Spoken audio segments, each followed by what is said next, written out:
Good afternoon to all of you. At least 17 students are here, and thank you very much for making yourself available for this class. At the same time, I do believe you are still on vacation, but regardless of that, you have volunteered to come in for this class, and I really appreciate that. So today I will be discussing with you a very important topic from Unit 2, that is, the different topics on the philosophy of Karl Marx. So we will begin with the materialist conception of history, MCH as we write in our syllabus, and also called as, it is titled as historical materialism. So, so therefore, now the basic question is, what is materialist conception of history, or what is historical materialism as such? Before I begin, let me say that materialist conception of history or historical materialism is nothing but the materialist, materialist methodological approach to human history, to human society. Just like, it is based on Hegel's claim that history occurs through a dialectic, or history or the historical development occurs through the, through the clashes or the friction or of the opposing forces. So therefore, it's just like saying Karl Marx actually developed this theory further and put this into perspective. So, in Hegel's philosophy, we have already discussed this. He believed that we lived in a world of appearances, and true reality is an ideal.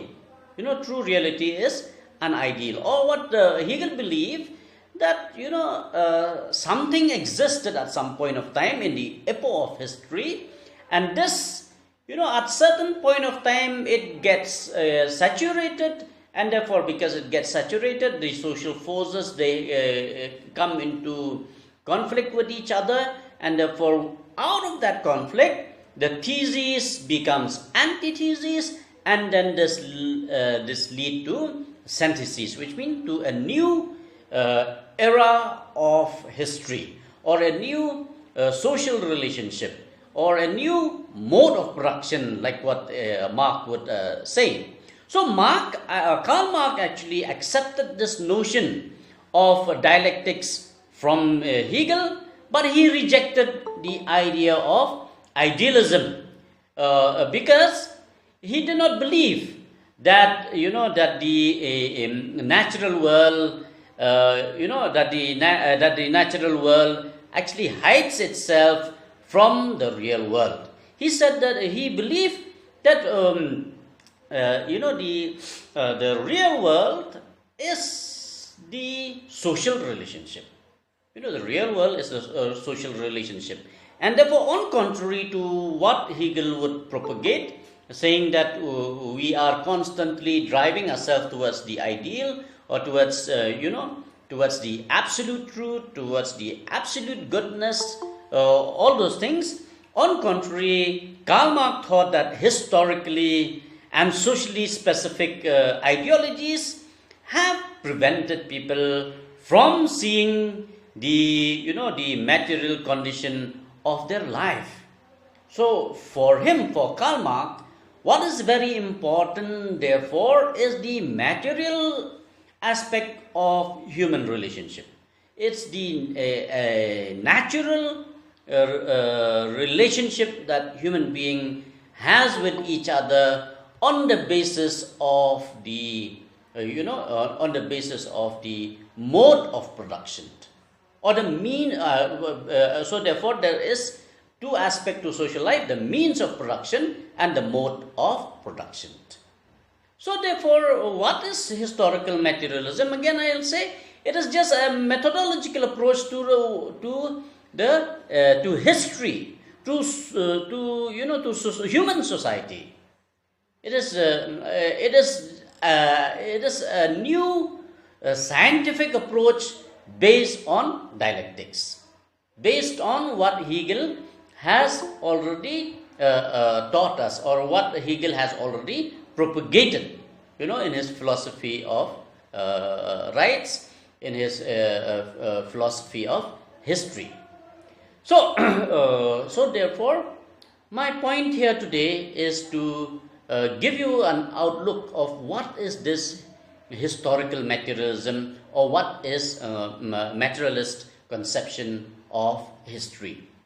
Number one, as I said, this is Karl Marx's analysis of history, which is based on his on the distinction that he made between the means of production, which literally can be translated into the availability of natural resources, and then the technology that is used for the mode of for production. How man is actually related to all this, and then and other necessary means of production of the material goods and the social relations of production. So therefore, what Karl Marx is trying to tell us is that through the interrelationship between the means of production and the mode of production, we have the consciousness, the social consciousness. Are you able to understand? Is there any question you want to ask?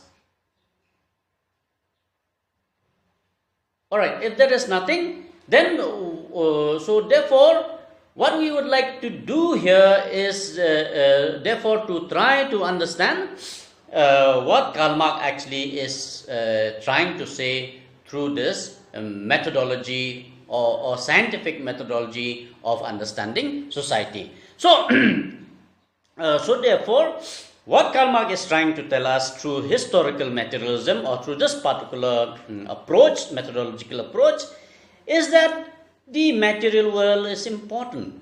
Okay, the material relationship is important. So therefore, the social relations or the social relations, in social relations, people enter into relationship with each other.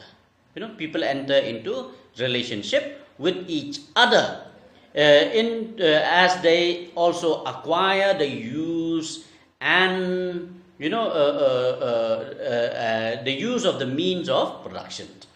So what does it say? It is trying to tell us that as we are engaging ourselves with production, as we are getting ourselves engaged in the daily work that we do, we also enter into relationship with others. We are engaging ourselves with production because of the need for survival.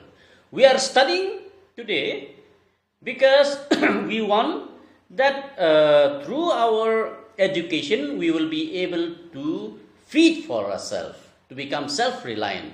And therefore, I am teaching you, I am giving you this lecture so that I will get salary, and therefore when I get salary, therefore I will be able to feed myself and my family. And in the process, so therefore what happens is, I built a relationship with you. Okay, I built a relationship with you. And therefore, Karl Marx, observed that these, the means and the mode of production, together they comprise, this relationship, therefore, together they comprise the mode of production. So in our relationship, I am able to, to produce a lecture. Okay, I am able to produce a lecture. So let me give you another very simpler example. For example, a person, a mason or a laborer, goes to do his work.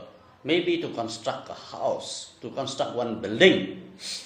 And in the process, what happens is, those who wanted the building to be built pays the labor. Alright, so he gets the building. And the labor in return gives his labor, he sells his labor in order that he will get paid. And in the process, therefore, the labor is able to feed himself. Okay, the labor is able to sustain himself, to survive. In the same way, what happened is the owner of that building, therefore, with the building being constructed, maybe he will be able to stay in that building, or also he may be, if it is a building meant for commercial purposes, he will be able to make profit.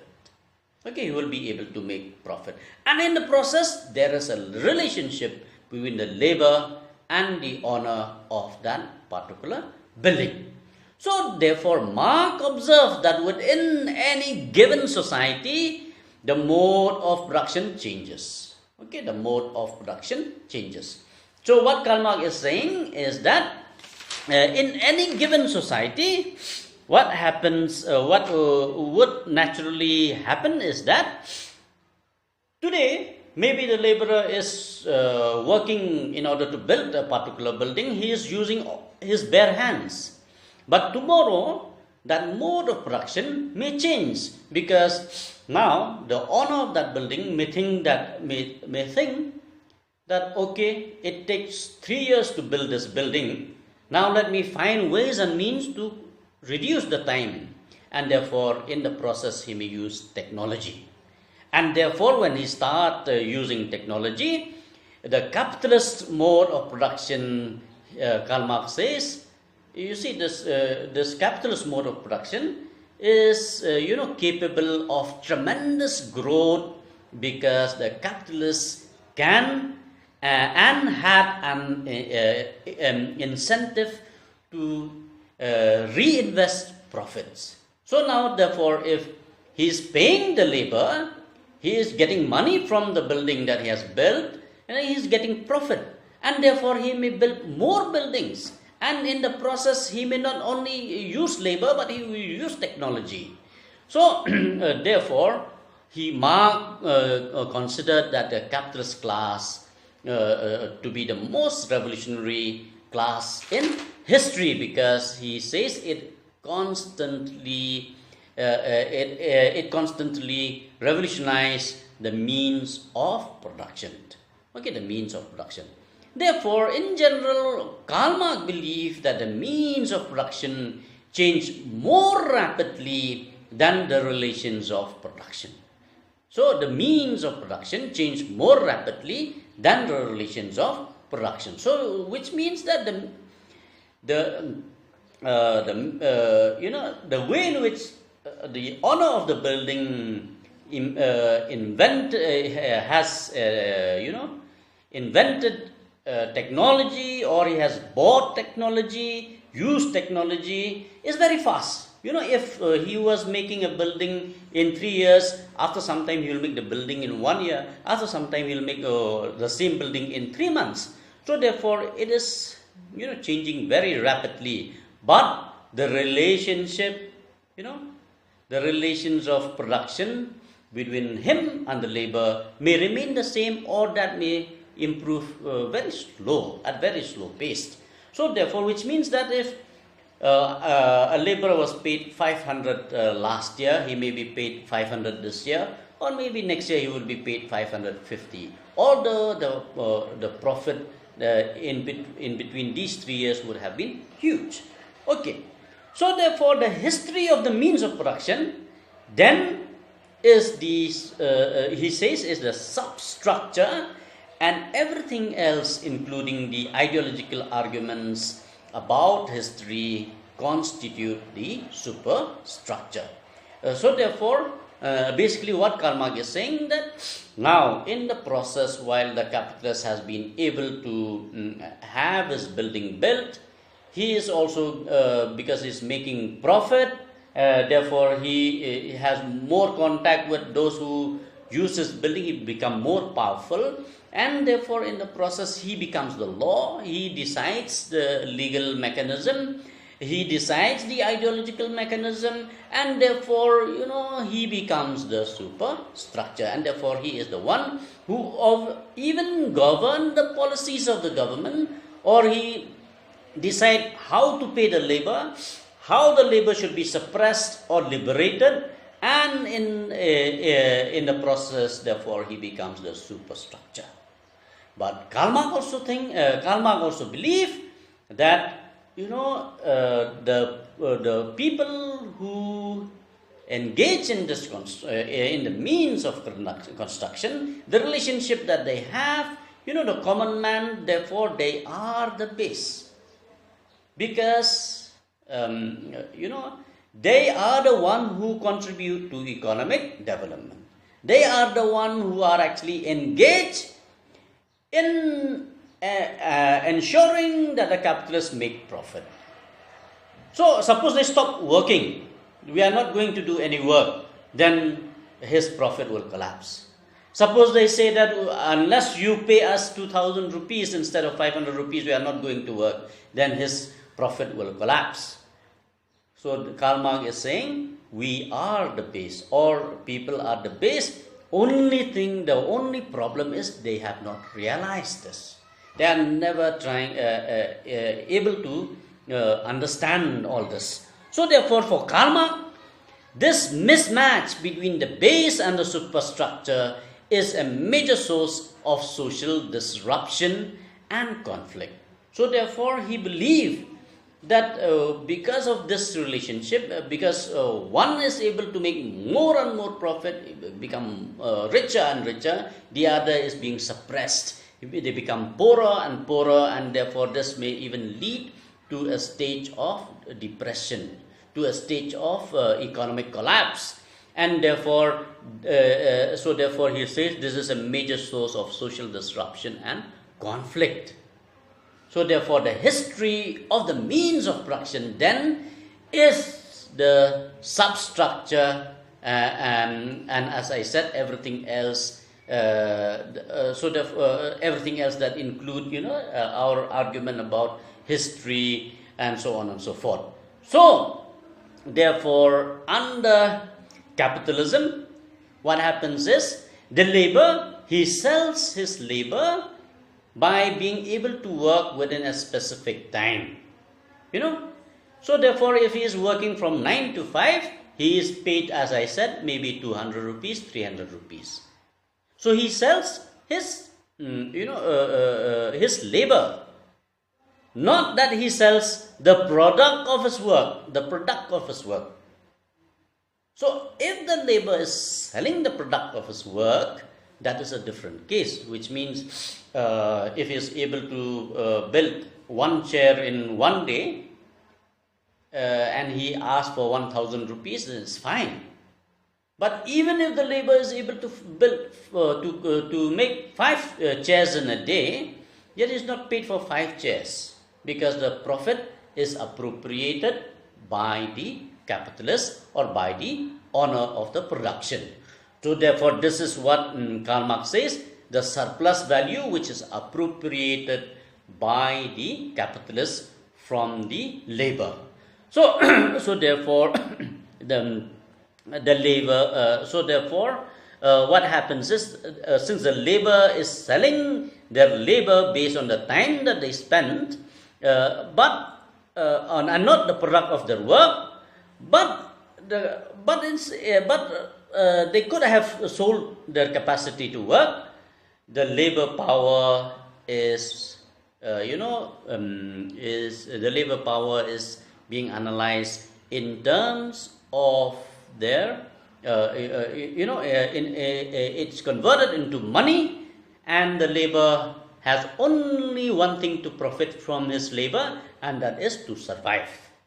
Okay, and those who sell, those who actually bought his labor, they are making profit. Not only surviving, but they are also making profit. They are also investing, reinvesting, find new innovations, and therefore, in the process, they will also engage in in the process of exploitation and alienation of the workers.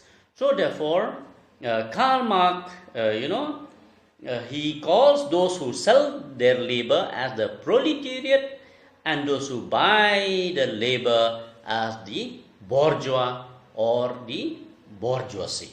Okay, the bourgeois or the bourgeoisie. Okay, so let me stop here. And I'll read for you. Sorry, wait. I'll read for you this particular piece, as I said earlier. Yeah. Can you see the screen? Can you see? Yes, sir. Okay. So this is taken from Karl Marx contribution. This is taken from Karl Marx contribution to political economy, or contribution to the critique of political economy.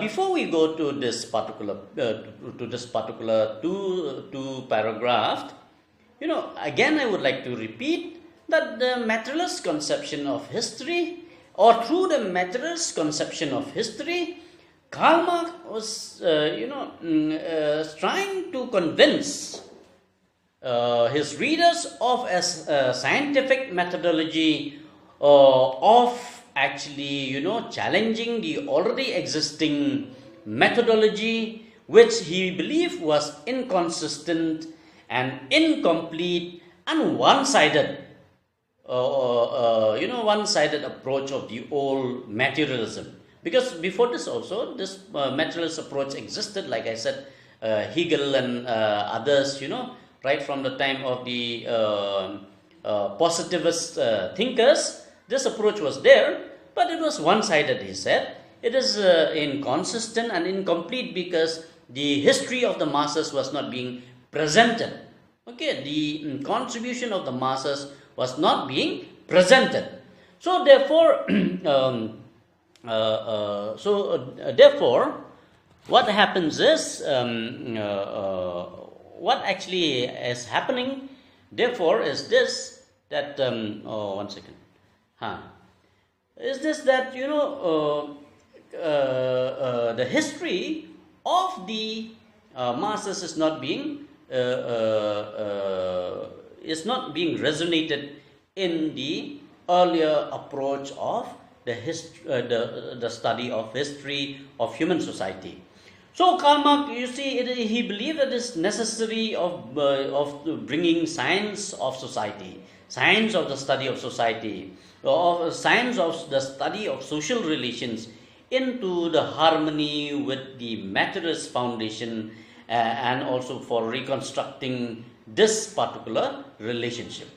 So therefore, as I said from the beginning itself, that materialist conception of history tries to explain that the consciousness, is nothing but the outcome of being or outcome of the social and economic relationship, which comes out of the means of production. So basically, he believed that consciousness is the result of the means of production and the mode of production. Who are the means? The means are the people. What are the means? The natural resources, the technology, and the mode of production is whether socialist production or capitalist mode of production. So therefore, Karl Marx believed that materialism has to be applied to social life of mankind, and this will help us to explain the social consciousness as the outcome of social being. As the outcome of social being. For Karl Marx believed that technology discloses man's mode of dealing with nature. So what he's trying to say is, before the arrival of the idea of making profit, before the arrival of capitalist system, what has happened is that man was able to survive for himself through his relationship with natural resources. He could go and, he could go to nature and consume whatever is available with it. He could go to nature, and maybe cut the trees that is needed for his house construction and so on and so forth. But technology discloses man's mode of dealing with nature. It's alienated human relationship with nature, which is the immediate process of production, and by which he was able to sustain his life, thereby laying bare the mode of formation of his social relationship. So after this, what happens to human history is that man therefore now realize that we have to live in the society, and gradually when they realize that they need to live in the society, then system emerged from one of feudalism, in Europe, to a system of capitalism, where one person thinks, okay, now if you want to survive, you work with me, you work under me, okay. And therefore after all this, Karl Marx says that this formation of social relations led to the mental conception that flow from them. That is the mental conception that we are inferior, or maybe we cannot survive without capitalism, so to say. We cannot survive without capitalism. So we have to have somebody paying us, and with that money that we have, we will be feeding ourselves or feeding our family, and so on and so forth. This is my way of explaining a materialist conception of history. So therefore, in this particular piece which I am trying to share with you,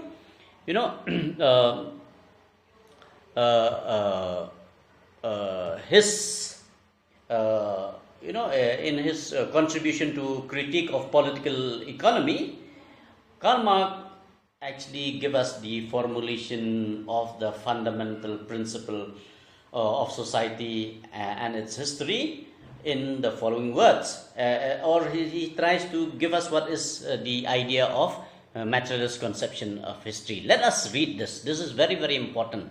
If you are able to read this properly, then forget about other things. We are already able to understand materialist conception of history. So here it goes. Karl Marx says that in the social production of their life, men enter into definite relations with that are indispensable and independent of their will. Basically, what does it mean is that men, as they coexist with each other, they enter into definite relations that are indispensable, which means we cannot do away with, and we cannot say that we are independent from it, and it is independent of his will. So he entered into this definite relation of production which correspond to the definite stage of development of their material productive forces. So in this relationship, gradually the human society evolved into one of a society which led to feudalism, which means a particular family controlling every aspect of the mode of production. So other people were serfs. They survived as serfs by working in the field of the feudal lords. They were able to feed for themselves and nothing more. Okay. Then this system, he says, evolved, especially in the European society, into the capitalist society. Although, and in the process, therefore, human relationship from feudalist system was liberated, but man got into the new capitalist system, where you work to get paid, and you are given work for the purpose of profit. Now we come to the second paragraph. This is more important. So Karl Marx says the sum total of these relations of production constitute the economic structure of the society, the real foundation on which rises a legal and political superstructure, and to which correspond definite forms of social consciousness. So therefore he says this relationship, gradually this relationship among us, and then that evolved into capitalist system, he says the sum total of these relations of production, which means the sum total of the relationship that we have among us as proletariat or workers or students or teachers, getting paid and so on and so forth, constitute the economic structure of the society. So therefore the economic structure of the society is evolved. Now what is the economic structure of the society? The economic structure of the society is capitalist in nature. It is capitalist in nature. The government is not paying me because I can give you a lecture. The government is paying me because I am asked to spend between 9 to 5 o'clock to work, on the basis of the time that I spent. And similarly, you are going to benefit from the fees that you pay when you are able to attend all the lectures and so on and so forth. So he says that the economic structure of the society is founded on, is founded on. And he says that this is the real foundation on which we built our legal and political structure, and to which correspond other forms of social consciousness, other forms of political ideology, social ideology. We become obedient to those in power, to the superstructure. We do not think about our power, our capability, our ability, but we think in terms of how we will be paid, how we will be able to survive on the basis of the payments for our work that we get. Okay, so therefore this is the form of the economic structure, and at the same time this also will lead to the formation of social consciousness, which means I am related to you as a teacher to a student. You are related, or a laborer is related to the owner of the mode of production in terms of he being the suppressed member of that particular relationship. Somebody is the boss, and we are the inferior. We are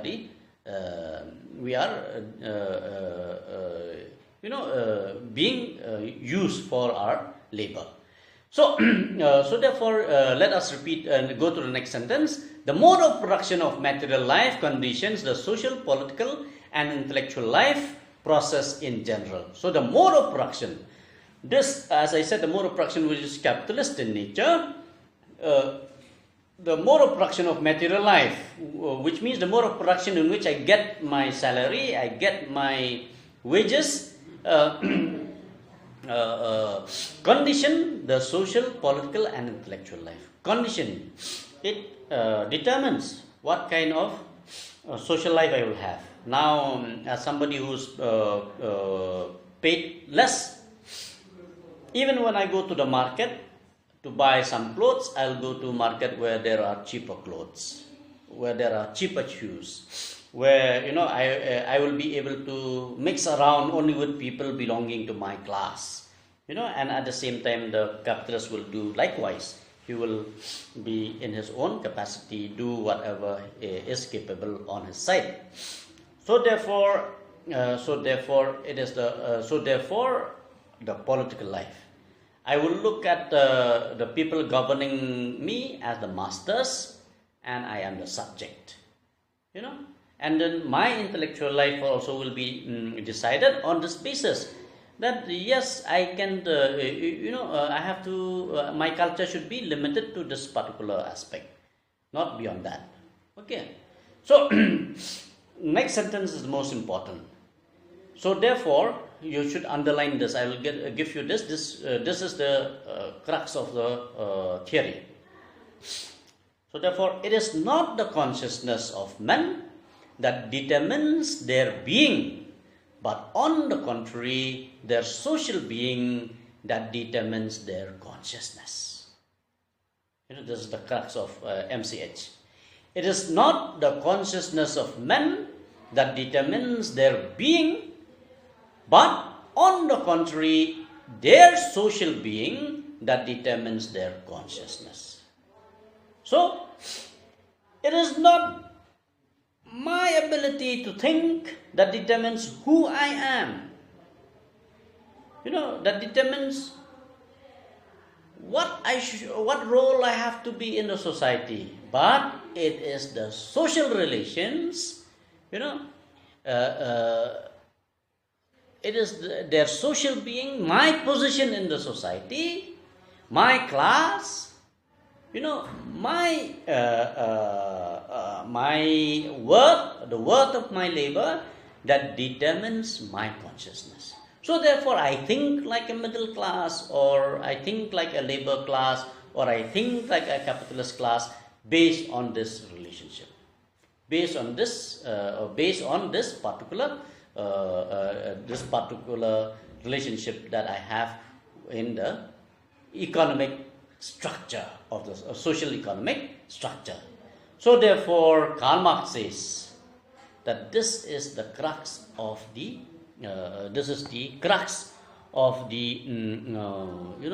materialist conception of history. So it is not my consciousness, not my ethics, it is not my religion that tells me that I am the boss or I am not the boss. It is the economic and the social relations that determines my consciousness, my thinking, my understanding, my place in the society, and so on and so forth.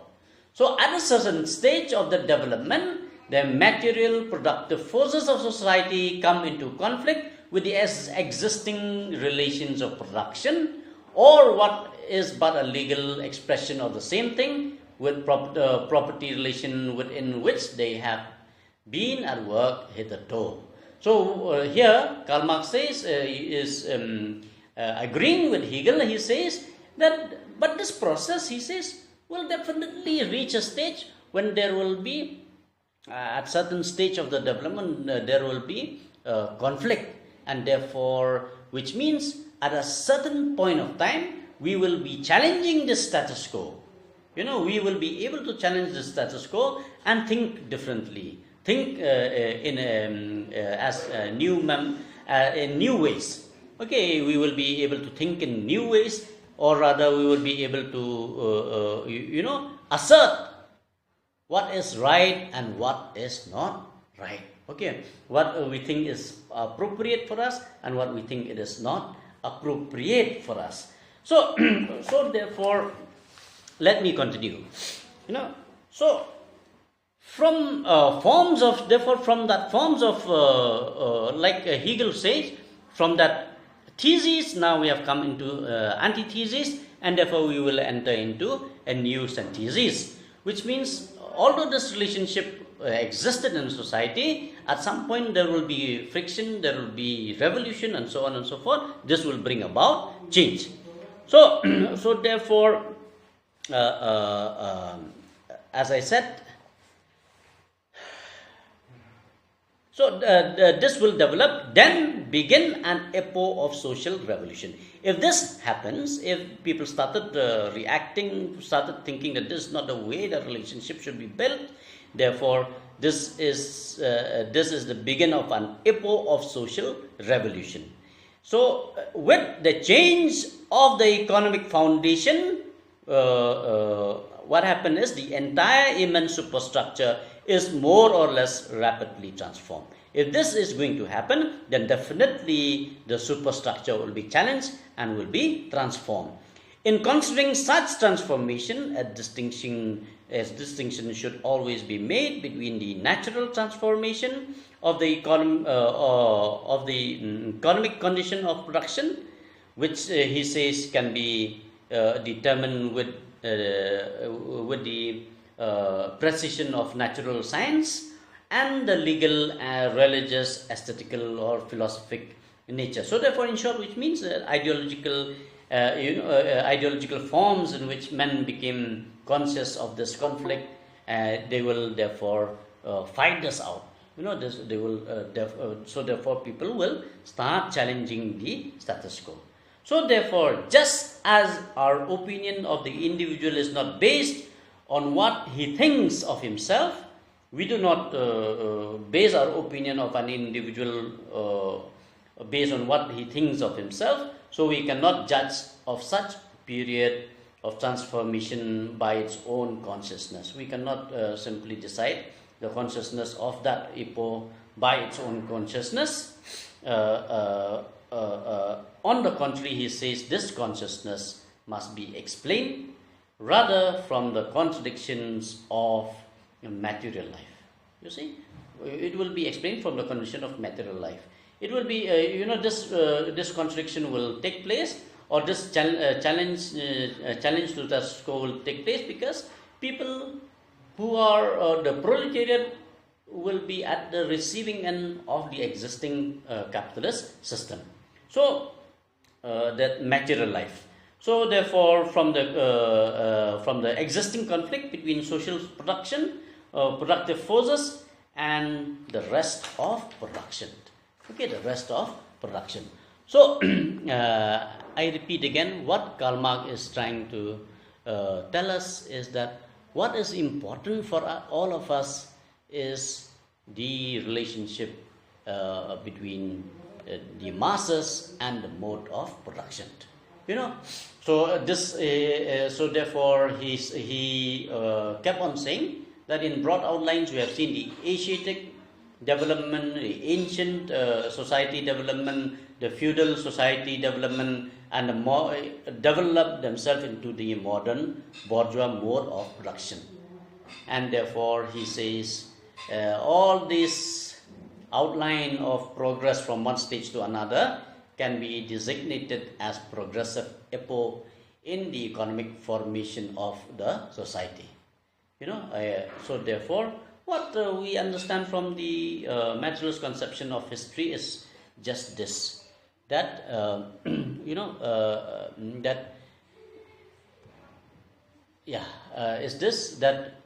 the social relationship, the economic relationship, the mode of production determine our consciousness. This is what Karl Marx says, the materialist way of looking at history. Okay, so therefore, one epoch of history, like as I said, the Asiatic, the ancient society evolved because they realized, that living in isolation was not going to give survival to them. So the society evolved into a feudal system, where actually they become dependent on a particular group of people for their survival.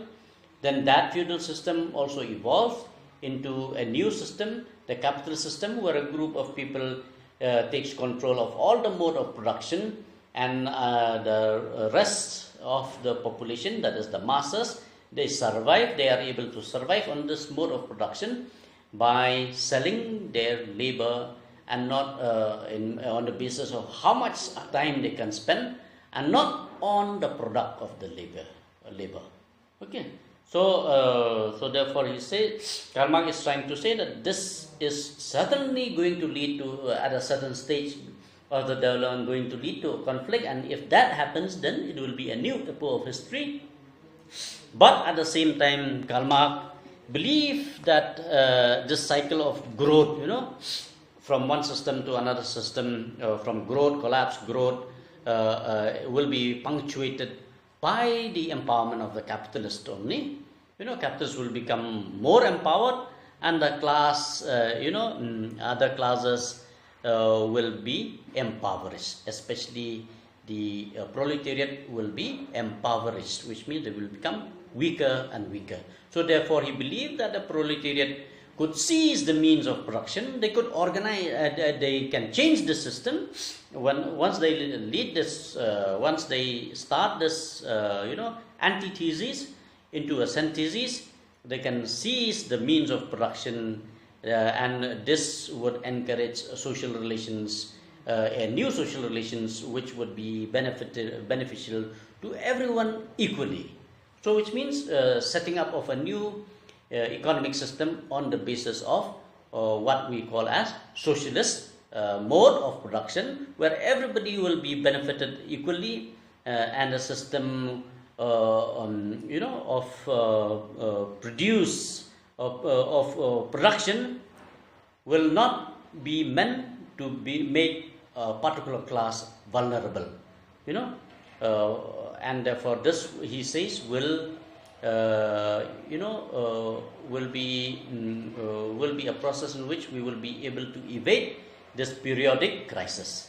So, but Karl Marx also believed that this peaceful negotiation of this problem, with the capitalist class will not be easy, is impracticable, and at the same time it is not easy. It requires massive, well and organized revolution in order to be able to change all this. So that will only happen when people actually are able to understand that in order to change their own consciousness, they have to change the nature of social relationship, which means they have to change the nature of the mode of production or the economic structure of the society, which he says, Karl Marx says, that the economic activity is performed by the masses, so they are the base, and the superstructure is just up there making rules and regulation, law, legal, political, and so on and so forth. Once people realize that they are the base, then they can overturn the superstructure. But this will have to be properly organized by the masses, and therefore this whole process of seeing society from this angle is called by Karl Marx and many other Marxist theorists later as the historical materialism or materialist conception of history. Okay. So, thank you very much. May I engage you with questions and answers if you have?